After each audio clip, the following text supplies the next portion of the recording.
So, I guess this is original Flywire. It's embossed in the upper. So my question is, what is the difference between a regular piece of upper and this Flywire upper? The wires are not moving. Tell me I'm wrong, but it's a gimmick.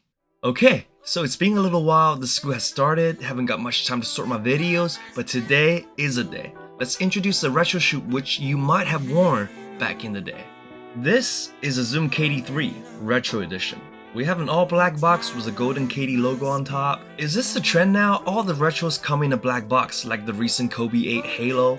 I took an L on that as usual, nothing to be salty about it. Let's get back to the schedule programming. Upon the first look, it's unique. You know, modern basketball shoes don't look like this at all. This is the colorway called Easy Money. If you don't know why this is called Easy Money, then why are you even here? One thing you will tell is this gray real tumble leather coverage on the upper. It feels so smooth. Do you feel what I feel? It's probably the sole reason why I copped. Take a look at the upper combination. Other than the leather, we have the Flywire, a dark gray mesh panel on the side with a blue swoosh that has hundreds on there.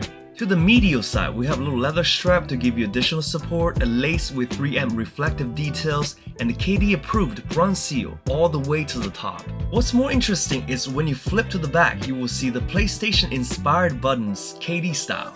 Alright, enough talking, let's put them on feet for the heat check. I think it's looking pretty good. Hey, real tumble leather, retro style, and a performance basketball shoe, all in for $130. Is that a cop for you? Let me know in the comments.